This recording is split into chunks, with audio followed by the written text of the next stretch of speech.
Salut, c'est Trado, content de vous retrouver pour la mise à jour de l'analyse technique du SP500, du CAC 40 et du Nasdaq avec une très belle séance aujourd'hui, que ce soit sur les indices américains ou sur les indices européens. On a salué les avancées très importantes qui ont été réalisées dans le cadre du deal entre les États-Unis et le Japon. Donc on craignait que ce soit 25%, voire 30%, le tarif de base. Et là, finalement, l'accord a été d'une augmentation des droits de douane par rapport à l'ère pré-Trump de seulement, entre guillemets, 15%. Et non seulement le Japon a décollé, mais il a entraîné dans son sillage les autres marchés, notamment les marchés européens, qui voient d'un bon œil le fait qu'un accord est toujours possible et que, comme d'habitude, maintenant on le sait, Trump veut faire peur pour forcer les gens à venir à la table de négociation. C'est ce qui s'est passé avec le Japon, c'est ce qui s'est passé avec le Mexique, c'est ce qui s'est passé avec le Canada, c'est ce qui s'est passé avec l'Europe. Et on espère qu'avant la date fatidique du 1er août, un accord sera trouvé, et pas surprenant de voir que c'était les marchés les plus exposés aux droits de douane qui ont le plus rebondi, même si rien n'est fait. On considère que maintenant l'Europe peut au moins envisager d'avoir ce qu'ont eu les Japonais, voire encore davantage. Donc la bonne humeur est toujours au rendez-vous et on balaye sous le tapis tous les sujets, toutes les sources d'inquiétude qui pour l'instant, encore une fois, n'émeuvent pas beaucoup les marchés. Donc le CAC 40 qui décolle Est-ce qu'on peut acheter maintenant? J'ai du mal, mais il y a des bonnes raisons de le faire. Alors regardez, les pics sont ascendants, les creux sont ascendants, la structure elle est haussière. Vous savez, la question qu'on se pose toujours, c'est où mettre le stop de protection si on veut acheter. Et là, je reviens par rapport à des choses que je dis très souvent dans le cadre du club. Ça dépend ce que vous voulez capter comme mouvement. Et selon ce que vous voulez capter comme mouvement, vous avez un stop qui doit être positionné de telle manière que le scénario que vous aviez en tête est invalidé. Ok ? Je prends un exemple, mais vraiment c'est un exemple complètement arbitraire. Imaginons que votre objectif, c'est de parier sur une nouvelle tendance. Si votre objectif, c'est de parier sur une nouvelle tendance, votre stop de protection doit être mis de telle manière que s'il n'y a pas de nouvelle tendance, vous avez perdu votre pari. Donc si vous avez décidé d'acheter ici en pariant sur une tendance haussière, il est clair que si on fait un nouveau plus bas, vous êtes toujours en tendance baissière, donc votre scénario il est invalidé. Donc c'est bien en dessous de ce niveau-là qu'il faut mettre votre stop de protection parce que vous décidez effectivement de parier sur une nouvelle tendance.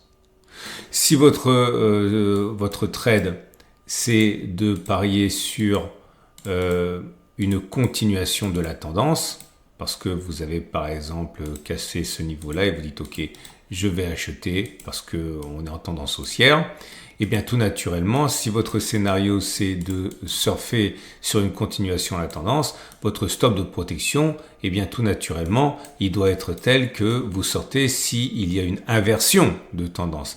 Et quand y aura-t-il inversion de tendance? Pas ici. Si les cours vont là, vous êtes toujours en tendance haussière. Si les cours vont là, vous êtes toujours en tendance haussière. Par contre, si les cours cassent la structure et vont plus bas, là vous n'êtes plus en tendance haussière, la tendance haussière elle est terminée. Donc normalement c'est là que vous devez mettre votre stop de protection.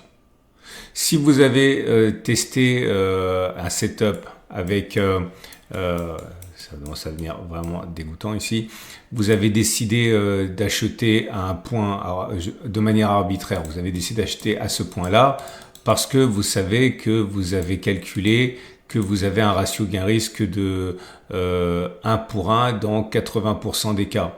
Et dans ce cas, vous devez mettre votre stop de protection en dessous du niveau tel que vous l'avez calculé dans votre backtest.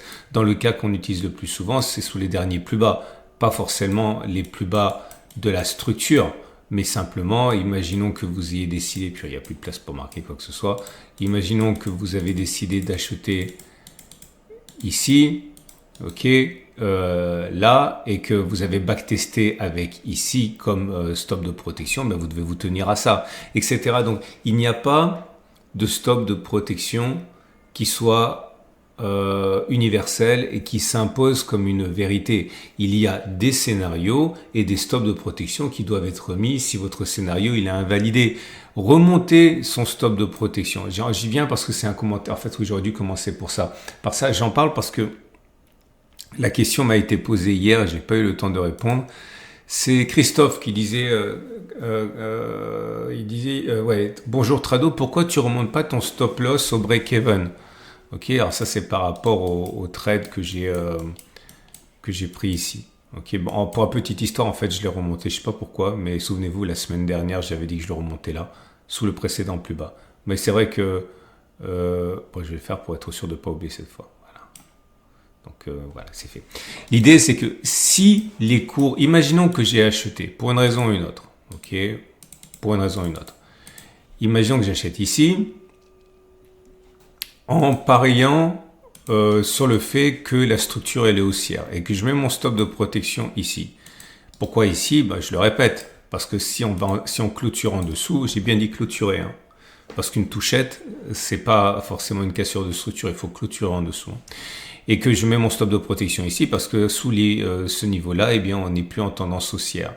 Ça a un sens. Mais si, imaginons donc que les cours commencent à monter, je prends une couleur différente, et que je sens en légère plus-value, et que je remonte dès à présent mon stop de protection sur mon niveau de mon entrée, ici, pour assurer un gain.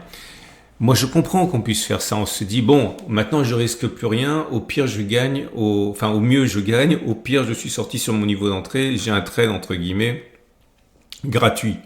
C'est l'expression qu'on aime bien utiliser. Moi, je veux bien, mais à part faire du bien au cerveau, ce qui est déjà pas mal, il n'y a aucune justification. Parce que vous êtes rentré sur une raison, vous êtes rentré pour un raisonnement logique, vous êtes rentré ici parce que vous avez dit la tendance elle est haussière et je resterai dedans et mon pari est valable tant que la tendance est haussière et je ne sortirai que lorsque la tendance n'est plus haussière. Donc clairement, si les courbes vont là, si vous montez votre stop de protection, vous mettez dans une situation où vous risquez d'être sorti sur break-even, donc alors même que vous n'avez pas eu tort en ce sens que la structure était haussière, que la tendance était haussière et qu'à aucun moment elle est venue baissière. Imaginons qu'après ça, les cours effectivement descendent, déclenchent votre stop de protection et repartent de l'avant comme si de rien n'était. C'est rageant quand même. Pourquoi c'est rageant? Parce que c'est rageant, pas parce que vous avez eu tort, mais parce que vous avez perdu de l'argent en ayant eu raison.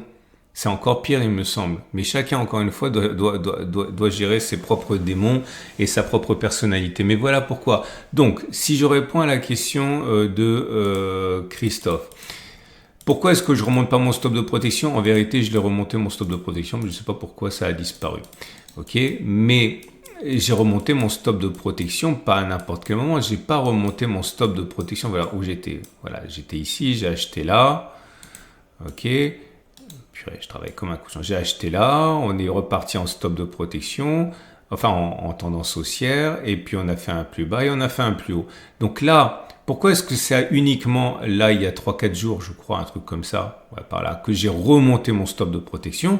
Parce que la tendance était haussière et qu'elle deviendrait baissière. Pas besoin d'attendre que l'on casse ce niveau-là originel pour être en tendance baissière, puisqu'on est en tendance haussière, il suffit que l'on casse ce niveau-là pour ne plus être en tendance haussière et pour être en tendance neutre, voire plus tard une tendance baissière. Donc là, j'ai le droit de monter mon stop de protection parce que j'ai parié sur une tendance haussière et la tendance ne sera plus haussière dès qu'on cassera 6188. Pas besoin d'attendre que l'on casse les 5900. Bon, je sais, si vous débutez, c'est compliqué cette histoire, mais retenez 3 choses. La première des choses, c'est que quand vous tradez, vous devez savoir ce que vous essayez de capter comme mouvement. Est-ce que vous essayez de capter une continuation? Donc le stop de protection, c'est dès qu'il n'y a plus continuation. Est-ce que vous décidez et vous essayez de capter une inversion de tendance? Le stop de protection, c'est dès qu'il n'y a pas eu inversion de tendance. Est-ce que vous essayez de capter un rebond technique? Dans ce cas, dès que le rebond technique est achevé ou dès qu'il n'y a pas rebond technique, bon, c'est des setups que je vous donne, tout ça, hein, et bien vous sortir, etc., etc. Le stop de protection ne s'impose pas en tant que tel. C'est pas un stop de protection pour toutes les formes de trading, et c'est pour ça, bon, désolé, je suis obligé d'en parler, mais si jamais vous décidez de découvrir mon travail avec, je vais le faire parce que sinon on comprend rien. Si vous allez sur ma fameuse boutique, ok, je vais vous le montrer. Voilà, c'est là. Bon, désolé, j'avais pas prévu d'en parler, mais lorsque vous avez des kits comme ça, avec un kit trend following sur action, un kit momentum, un kit, etc., etc., à chaque fois il y a un stop de protection qui est adapté. C'est pas un stop de protection qui finit, qui débute, qui est l'alpha et l'oméga de tout. D'ailleurs, j'ai tout un kit ici qui correspond aux différentes façons de poser un stop de protection selon le type de trade que vous menez, etc. Donc voilà, pour la petite histoire, puisque j'en ai parlé, si vous achetez un de ces kits, vous avez également automatiquement un mois d'abonnement au Club des Tradosauriens avec à chaque mois, au début de mois, donc là ça va être le 1er juillet, enfin le 1er août, un webinaire parmi les 80 qui constituent toute la formation. Je referme la parenthèse. Donc voilà, je pense que j'ai été suffisamment lourd dans mon explication. Donc maintenant, qu'est-ce qu'on fait ? Est-ce qu'on peut acheter maintenant ? Attention, ça tombe pas sous le sens. Ça dépend ce que vous voulez comme pari et ça dépend où du coup vous retrouvez votre stop de protection. Si vous pariez sur le fait que la continuation de la tendance est à l'ordre du jour, eh bien vous pouvez acheter, pas de problème, achetez maintenant. Et à partir de là, où est votre stop de protection ? Si la tendance n'est plus haussière, donc techniquement en cas de clôture en dessus de cette zone. Si vous voulez trader le gap qui a été ouvert, les gaps c'est un signal de force, en plus c'est un gap qui est important celui-là, c'est un gap sur news, donc c'est pas non plus anecdotique, c'est pas un gap sorti de nulle part. Eh bien si vous tradez le gap, le stop de protection il se met sous le gap puisque vous tradez le gap. Okay ? Si vous voulez trader une inversion de tendance, pour une raison ou une autre, qui vous regarde, vous dites voilà, moi je parie qu'il va y avoir une inversion de tendance avant ce niveau, allez, je fais du recyclage, je dis qu'on va basculer en tendance baissière, qu'on va casser la tendance haussière à un moment ou à un autre par là, et qu'on va partir vers le bas, dans ce cas vous mettez un stop de protection s'il n'y a pas inversion de tendance. Dès qu'on casse ce niveau et que vous voyez que finalement les cours ils ont continué et qu'il n'y a pas eu d'inversion de tendance, voilà, vous sortez à ce moment-là. Tout dépend de votre scénario et le stop de protection doit évoluer en ce sens. Ok ? Bon, sinon il y a eu un signal haussier qu'on a déjà testé, donc je ne vais pas le retester. C'est le cycle de Schaff qui est passé au-dessus de 25. La dernière fois que ça s'est produit, ça s'est produit là. Ok, on a testé, je ne vais pas le refaire, mais vous voyez, on a largement fait R1. Donc on serait rentré ici. Le stop de protection, il était sous les précédents plus bas, donc on a fait au moins 2, 3. Enfin bon bref, on a largement fait le truc. Ok ? Je me dépêche. Le Nasdaq, c'est exactement pareil. On est sur des records historiques. Ah non, pardon, je me suis trompé. On n'est pas sur des records historiques. On a clôturé. C'est la deuxième clôture la plus haute de l'histoire. La plus haute, c'était là. Et là, on a quelques centièmes. Pareil, si vous voulez acheter, vous pouvez acheter maintenant. Parier sur la hausse. Stop de protection en cas de clôture sous la structure. Vous pouvez attendre éventuellement que l'on consolide un petit peu. Et à ce moment, vous achetez. Stop sous la structure, pareil. Vous pouvez également parier sur le fait que ça va baisser. Moi, j'achète plus à ces niveaux, pour les raisons que j'ai évoquées. J'attends une consolidation. Si vous voulez spéculer à la baisse, moi, je préfère attendre que l'on casse la structure, justement, et en cas de throwback, enfin de pullback, spéculer à la baisse à ce moment-là, stop de protection au-dessus, toujours la même logique. Et le CAC 40 qui a décollé également, le CAC 40, mais c'est propre au marché européen. Regardez ce magnifique gap. Là, pareil, vous pouvez dire, ok, je vais pas être gourmand, je vais parier sur le fait que le gap est un signe de force. Dans ce cas, le stop de protection il doit être mis en cas de clôture sous le gap. Ok. Vous pouvez également parier sur le fait que on va continuer de monter jusqu'à la lune et le stop de protection, il va être mis sous la structure ici. Ok. Et puis si vous préférez les backtests, backtester un truc, il y a un signal qui a été donné, c'est le MACD. J'adore ce signal. J'en parle pas assez souvent parce qu'il se produit assez rarement, mais regardez, c'est quand le MACD Je vais faire un petit dessin. Ça c'est un signal que j'ai beaucoup travaillé en son temps. Pendant des mois, je faisais que ça. Donc l'idée, c'est que on s'intéresse au MACD. Vous avez le MACD qui va faire ça. Et vous avez le signal qui va faire ça. Imaginez que c'est une autre couleur. Ok. Ce qui nous intéresse, c'est ça. C'est quand le MACD fait semblant d'aller croiser son signal, mais au lieu de croiser, il repart vers le haut. Ça, c'est super. J'aime beaucoup. C'est ça. Le MACD a fait semblant d'aller croiser son signal, mais si on grossit, vous voyez, il n'a pas croisé son signal et boum, il repart vers le haut. Ça, j'aime beaucoup. Et généralement, ça se trade avec une reprise vers le haut. J'essaie de vous montrer un exemple.